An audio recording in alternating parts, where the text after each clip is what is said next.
Temos falado a respeito do fruto do Espírito. Fruto do Espírito, ele começa, falando que é o amor, e nós já vimos sobre a paz, a alegria e a paz, melhor dizendo, E hoje nós vamos falar, então, de algo que é muito fácil. Esses aqui são tranquilos, que é sobre os frutos nos relacionamentos. A batalha agora, que é a batalha no relacionamento. Vamos novamente, Gálatas 5, 22 e 23, que diz assim: Mas o fruto do Espírito é amor, alegria, paz, paciência, amabilidade, bondade, fidelidade, mansidão e domínio próprio. Nós leremos então os frutos hoje, que é a paciência, a amabilidade e a bondade. Paciência, amabilidade e a bondade. Quero te fazer uma pergunta. Como estão os seus relacionamentos com as outras pessoas? Tá tudo bem? Você tem alguns relacionamentos que são difíceis? Tem algumas pessoas, talvez, que estão em alguma briga, alguma crise ou algo assim? As pessoas que estão à sua volta, elas gostam de você? Ou você acha que elas gostam de você? Pelo menos você acha que todo mundo te odeia ou algo assim? Agora eu quero te fazer uma outra pergunta um pouco mais profunda. Você tem aquele amigo, aquela pessoa que você tem uma amizade profunda com aquela pessoa? Não é só colegas, não é só pessoas que você conhece, que está na igreja, que cumprimenta, que abraça, mas você tem amizades profundas.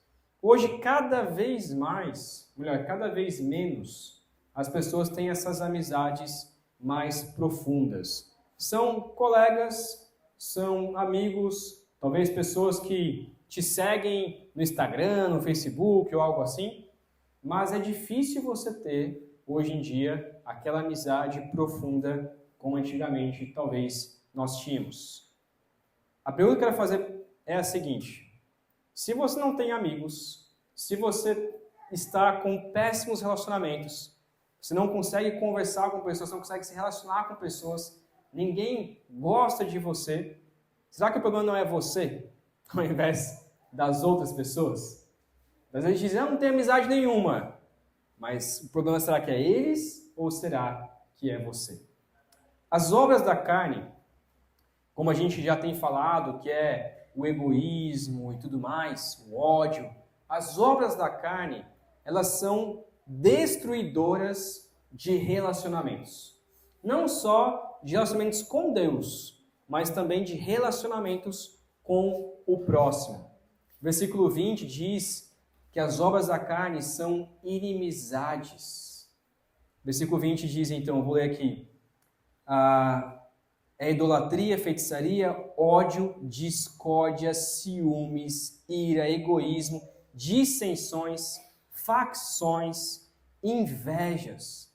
Tudo isso tem a ver não só com a minha vida, mas tem a ver também com a vida de outras pessoas. As obras da carne, você viver na carne, você não só se prejudica, mas você também está prejudicando outras pessoas, fazendo inimizade com outras pessoas. Quando você se ira, quando você é uma pessoa muito irada, você não consegue se controlar, você não está só se ferindo, você também está ferindo outras pessoas. E aqui, é por isso que o fruto do Espírito ele é o amor. Porque no amor não há ódio, no amor não há briga. Mas infelizmente, por causa do nosso coração, talvez na sua vida você já perdeu amizades por causa de ódio, por causa de egoísmo, por causa de brigas, que infelizmente essas amizades elas foram perdidas.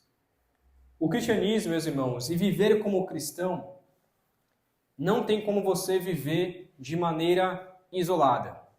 Não tem como você viver de maneira isolada. Eu escutei uma história e quem me contou essa história foi o irmão Joaquim, o pai do pastor Ramiro. Ele me contou a história que é a seguinte, diz que tinha uma mulher que ela, não sei se essa história é real ou não, mas se for, é bem possível, mas que tinha uma mulher que ela nunca ia para o culto, porque a casa dela ficava muito longe. A casa era muito longe. Ela nunca ia no culto porque a casa dela era bem distante. E aí, toda vez o pastor perguntava, minha irmã, cadê você aqui no culto? Não, pastor, é porque minha casa é muito longe, aí fica difícil de poder frequentar aqui a igreja e tudo mais. Ô, minha irmã, tente se mudar para um lugar mais perto. Mas ele percebia que era só uma desculpa de fato, né? E aí, de repente, essa irmã, ela pegou e comprou uma casa na frente da igreja. Aí, ó que bênção, né? A reclamação dela é sempre que ela não conseguia frequentar o culto porque era muito longe, ela comprou uma casa na frente da igreja.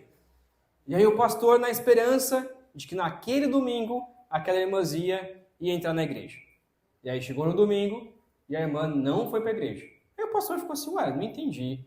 A desculpa era sempre que era muito longe, agora que está morando na frente da igreja e não vem para a igreja, o que aconteceu? Aí foi lá, bateu no portão da casa dela, minha irmã, não te vi no culto hoje, o que aconteceu? Você falava que morava distante, não conseguia, agora na frente da igreja e agora não veio para o culto ainda.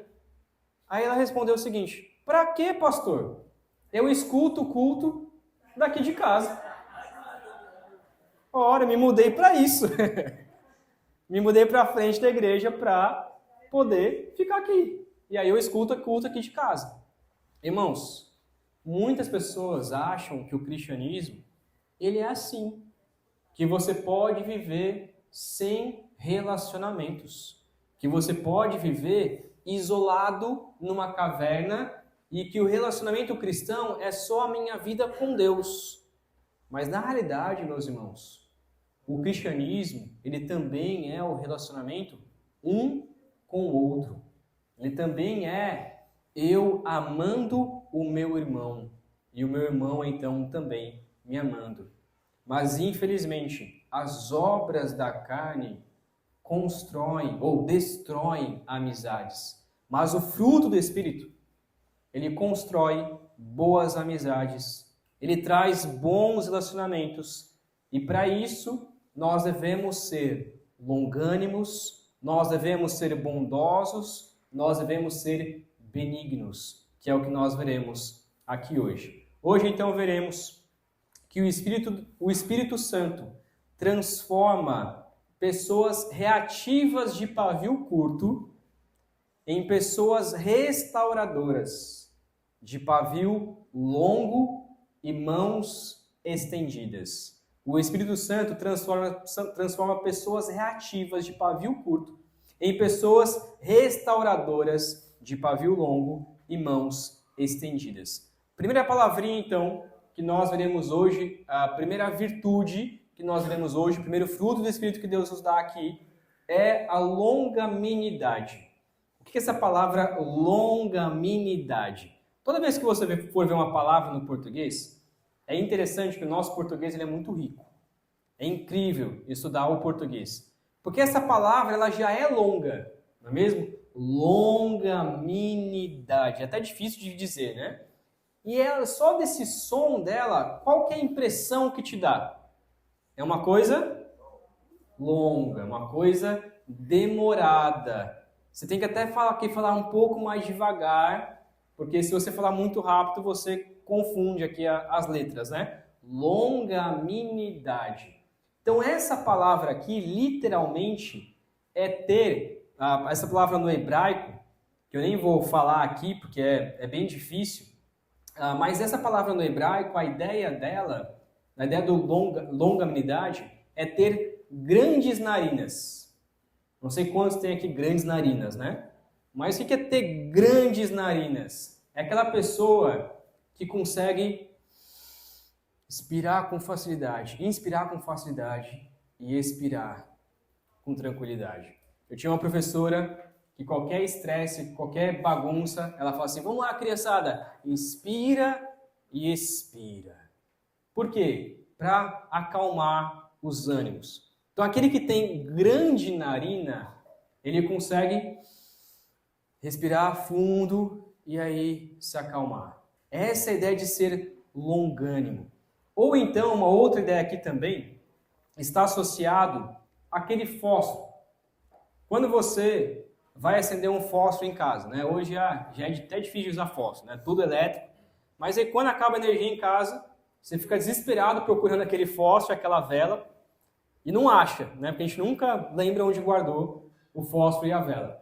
Mas aí quando acaba, você vai acender aquele fósforo, já viu aqueles fósforos bem pequenininhos mesmo, aquela caixinha bem tradicional brasileira? É até difícil, né? Porque quando você está tentando acender, a hora que você acende, aí você vai tentar acender a vela e o seu dedo já queimou.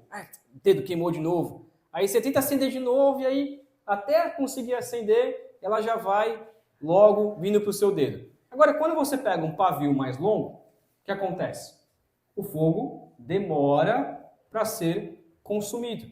E aí você pega ali aquele fósforo mais longo, acende e vai demorando e você consegue fazer até outras coisas dentro de casa, enquanto está ali aceso aquele fósforo, até conseguir achar o seu destino. Essa é a ideia de ser longânimo. Uma pessoa longânima é aquela pessoa que logo que ela vai se estressar, ela respira, ela calma, ela não pega fogo, ela pensa 2 ou 3 vezes antes de responder. E aí responde com palavra branda. Por isso que Provérbios ele diz, a palavra branda desvia o furor. Mas a palavra ríspida, ela suscita a ira. Ela traz a ira. Então, quando acontecer alguma coisa com você, pense sobre isso. Não, calma, não vou ficar estressado. Eu vou respirar, eu vou me acalmar. Eu vou pedir para Deus me controlar para que eu não faça nada. É que nem tem uma frase que diz assim, toda vez eu peço para Deus, quando alguém me irrita, eu peço para Deus, Deus, me dê paciência, porque se me der força, eu mato. Me dê paciência, porque se me der força, não pode pedir força para Deus nesse momento, tem que pedir paciência. E essa ideia de longânimo, pessoa que é longa, nós devemos pensar muito bem antes de responder. Eu tinha um professor no seminário que ele era talvez a pessoa que até mesmo a esposa dele, olha para você ter uma ideia, a esposa dele falava assim, meu marido é tão santo que eu não lembro a última vez de ter visto ele pecar de maneira feia. A esposa dele falava, para você ter uma noção, foi o professor que fundou o Seminário Bíblico Palavra da Vida lá em Atibaia. E por que ele era tido, né? Claro que ninguém é santo, mas por que ele é tido como santo? Porque ele deu essa dica pra gente. Ele fala assim, toda vez que alguém falar alguma coisa com você, nem que você demore um tempo para responder, mas pense 5 ou 6 vezes na melhor resposta. Não responda de prontidão. Para e pense. Peraí, deixa eu pensar. A gente responder melhor. E aí quando você ia conversar com ele, ele falou assim, Davi Cox. O nome dele é Davi Cox. Professor Davi Cox, sobre isso, o que você acha? Aí ele parava, literalmente ele parava, ficava te olhando assim. Eu penso nisso. E dava aquela resposta que você via que era assertiva. Por quê? Porque ele pensou em sua mente 5 a 6 respostas melhores para aquele momento. Isso é um fruto que o Espírito Santo nos dá. Não é uma coisa que a gente tem que desenvolver por nós mesmos, mas é o Espírito Santo que nos ajuda a sermos longânimos uns com os outros. A segunda palavra aqui é a palavra benignidade. Outra palavra difícil, né? Benignidade. O que é uma pessoa benigna? É uma pessoa com temperamento doce. É aquela pessoa que você vê a bondade encarnada naquela pessoa. Sabe quando você olha aquela pessoa e diz que aquela pessoa é boa? Aquela pessoa, ela consegue sempre fazer o bem. Parece que tem uma aura em volta daquela pessoa que você diz assim, poxa, aquela pessoa é benigna, ela é boa. É claro que ninguém é bom. É claro que ninguém é bom. Mas parece que ela está automaticamente ali transmitindo graça um para o outro. É uma pessoa que é fácil de lidar. Essa virtude, ela nos traz a ideia de ser fácil de lidar. Você não tem medo de conversar com ela. A maior tristeza, meus irmãos, é quando um filho não consegue conversar com o pai. Não sei se isso aconteceu, você passou por isso na sua infância. Mas tem muitos filhos que não conseguem nem conversar com o seu próprio pai, principalmente o pai masculino. Por quê? Porque qualquer palavra que um filho traz para o pai já, sai daqui, menino. O que você quer? Não sei o quê. E já é irritante. Já responde. Às vezes o filho quer só dizer alguma palavra boa. Os pais antigamente, os homens antigamente eram muito mais ríspidos nesse sentido. Mas a ideia aqui de ser benigno é aquela pessoa que é fácil de você conversar. Que você chega e fala assim, meu irmão, vem aqui. Deixa eu conversar um pouquinho com você. A pessoa, sim, pois não. O que você quer? E ela é fácil de lidar. No entanto, a carne, meus irmãos, é totalmente o contrário. A carne, ela é áspera, ela responde de prontidão, ela responde de maneira grosseira, ela não aceita exortação. Não aceita exortação. Eu sei que o Lorival vai concordar comigo, mas tem pessoas que são muito mais difíceis de lidar, tem ovelhas que são muito mais difíceis de lidar do que outras. Tem irmão que quando peca, a gente diz, poxa, pecou, tudo bem, eu vou lá conversar com ele, a gente senta lá, a gente conversa e tá tudo certo.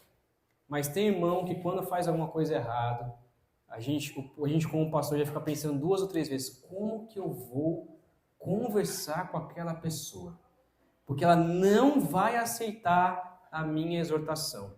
Vou ter que dobrar meu joelho, vou ter que orar muito para Deus quebrar aquele coração, porque é difícil. Tem uma história de um pastor, ele me deu aula sobre aconselhamento bíblico, e ele talvez seja do meu tamanho, um pouquinho mais magro do que eu, já é idoso, usa óculos também, então aquele bem franzino assim mesmo, né? E ele falou que teve uma vez que ele tinha que exortar um sargento. E o homem tinha 2 metros de altura e era forte, mas forte mesmo. E esse sargento tinha traído a sua esposa. E ele falou que tinha que exortar, e ele chamou este homem no seu gabinete. Este homem sentou na sua frente, e o pastor, da minha altura, abriu a Bíblia e começou a falar. Você traiu sua esposa, a gente descobriu que você traiu sua esposa, eu estou aqui para te exortar, eu quero que você mude, eu quero que você saia dessa sua vida de adultério e tal, a gente sabe que você tem uma mulher assim, assim, assim. Enquanto ele ia falando, o homem ia ficando vermelho. Ia fechando a cara. E aí o pastor já começou a ficar preocupado, né? Aí, de repente, esse homem de 2 metros de altura, ele se levanta, fica na frente do pastor, e aí o pastor, já pensando, contando a história pra gente, né? Ele falou que tirou o óculos, botou assim o óculos na mesa e falou assim, é hoje que eu apanho. E ficou, mas eu fiz o meu papel. E esse homem se levantou, 2 metros de altura, forte, ficou nervoso, começou a ficar vermelho, ele só tirou o óculos e ficou olhando para a cara dele assim, mas eu vou ser firme aqui. E de repente, esse homem não estava vermelho de raiva, ele estava vermelho do constrangimento que o Espírito Santo tocou no coração dele. Esse homem começou a chorar. E começou a chorar que nem criança. E se deitou no chão e começou, pastor, eu preciso de ajuda. Pastor, eu não aguento mais, eu realmente preciso mudar minha vida. E o pastor ficou assim, rapaz, eu achei que ia apanhar. E o homem disse que rolava no chão de vergonha. Pastor, eu não quero que o meu casamento termine, eu quero mudar. E o pastor foi então ajudou ele. Mas, meus irmãos, é difícil exortar uma pessoa que não é benigno. Mas nós devemos sempre receber. Se algum irmão chegar para você, meu irmão, tu viu o que você fez de errado? No futebol é a coisa mais difícil, né? Que o rapaz entra ali no carrinho e já quer, ei, você não viu o que você fez aqui? E aí já começa aquela briga e não sei o que e tal. Não, calma, não é assim. Paciência. Isso é ser benigno, é você receber, oi meu irmão, tudo bem. Eu vi que eu errei mesmo, tá tudo certo. Vamos resolver isso aqui agora e tá tudo bem. Isso é você aceitar a exortação. uns dos outros, é ser benigno. E o terceiro aqui é a bondade. A bondade. Ser uma pessoa bondosa que não está dizendo que todo mundo é bom, que a gente tem que ser bom nesse sentido, mas que nós devemos procurar ser bondosos uns com os outros. E a bondade aqui é a benignidade em ação prática. O Espírito Santo nos dá este fruto para que nós sejamos bondosos em todo o tempo, assim como Deus é bom. É a excelência moral que busca muito mais o bem da outra pessoa do que o seu próprio bem. Toda vez que você for pensar em algum conforto para você, poxa, eu queria deitar numa rede agora, eu queria descansar, queria tomar um café. Antes de você fazer isso, pense em outro. Rapaz, será que tem mais alguém que gostaria de deitar numa rede, de tomar um cafezinho, algo assim? Será que tem mais alguém por aqui? Pense em outra pessoa. Antes de pensar em você mesmo, pense na outra pessoa e faça isso em ação. Transforme isso em ação. Ser bom, no entanto, não significa a ausência de ser firme. E aqui eu falo principalmente aos homens, né? Porque às vezes quando a gente olha para esses frutos do Espírito, e quando a gente olha para o Jesus que é caracterizado em filmes e séries, a gente olha para Jesus ser bondoso, a gente imagina o quê? Que Jesus é maguinho, que é tranquilozinho, que fica falando bem assim, e com aquela paixão e tudo mais. Mas, meus irmãos, eu creio piamente que Jesus, ele era um homem bruto. Jesus era um homem macho. Ele era de fato. Mas ao mesmo tempo que Jesus, ele era firme, ele também era bom. Ao mesmo tempo que Jesus era firme, ele era bom. Jesus, ele ao mesmo tempo que pegava na mão das crianças, que colocava as crianças no colo, que dizia, venha minhas crianças, ao mesmo tempo exortava Pedro, ao mesmo tempo virava a mesa dos cambistas. Ele era firme, mas ele era bom. Na verdade, tem até uma frase que a gente diz assim, Deus é amor, mas é justiça. Não tem uma frase assim? Ó, Deus é amor, mas é justiça. Tem um livro de teologia de 1600, que esse livro de teologia ele começa escrevendo assim, Deus é amor, mas é justiça? Ou seja, essa frase já é bem antiga. E a resposta ele é assim, não. Deus é amor e é justiça. O que significa? Que Deus só pode ser amor porque ele é justo. Ele só pode ser justo porque ele é amor. A mesma coisa com a bondade. Jesus só pode ser bom porque ele é firme. Ele só pode ser firme porque ele é bom. É assim com a nossa vida também. Pense também na paciência de Jesus com Pedro, que negou Jesus e mesmo assim ele foi paciente. Pense na paciência de Jesus com Tomé. Jesus foi sempre paciente nas suas respostas, sempre foi bondoso, ele esperava com paciência, Jesus não respondia a eles da forma como eles mereciam. Jesus também ele foi benigno com a mulher samaritana, enquanto todos os homens daquela época eram grosseiros com as mulheres, tratavam as mulheres como se fossem uma segunda categoria, como se fossem um lixo, sempre colocando os homens melhores do que as mulheres. O que Jesus fez? Jesus ia e conversava com mulheres. Um judeu, principalmente um mestre na lei, ele não poderia conversar com mulheres. Não podia conversar com mulheres. Se um mestre da lei conversasse com mulheres, ele era tido como um péssimo mestre. Mas o que Jesus fez? Ele não só conversava com mulheres, mas conversava com crianças, conversava com idosos, ele conversava com todos. Isso é bondade na prática. Jesus não nos trata segundo os nossos pecados.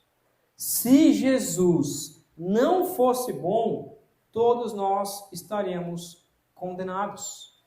Mas por causa da bondade de Jesus, ele nos salva da condenação do inferno.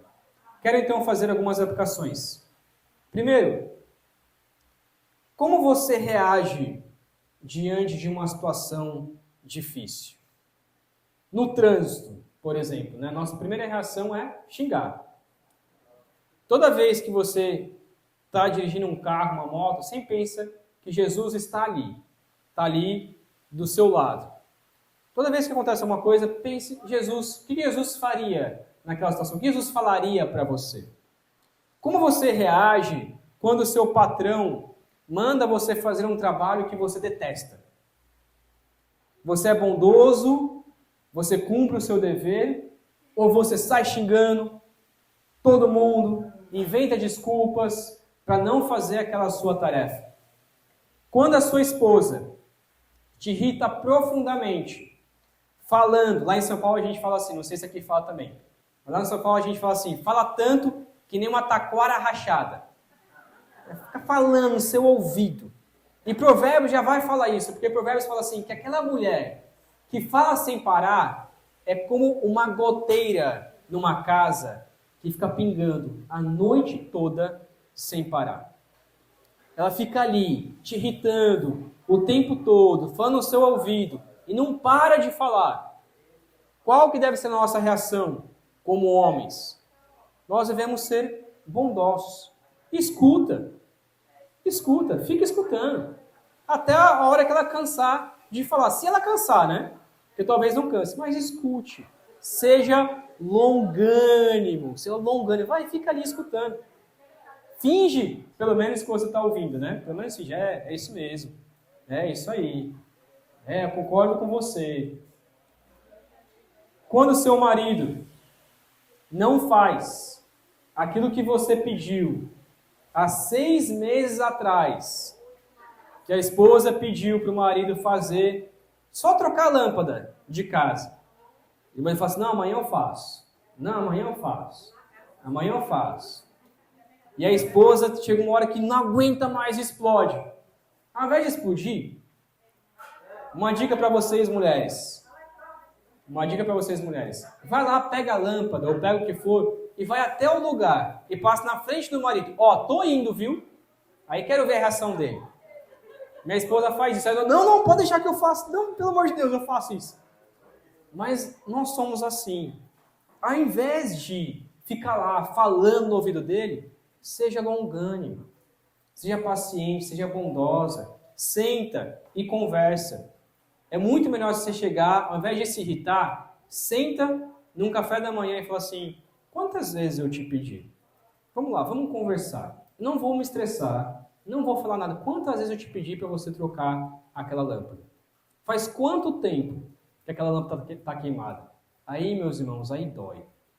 Aí dói no nosso coração. Aí o homem olha, puxa, realmente, eu falhei. É muito melhor do que se irritar.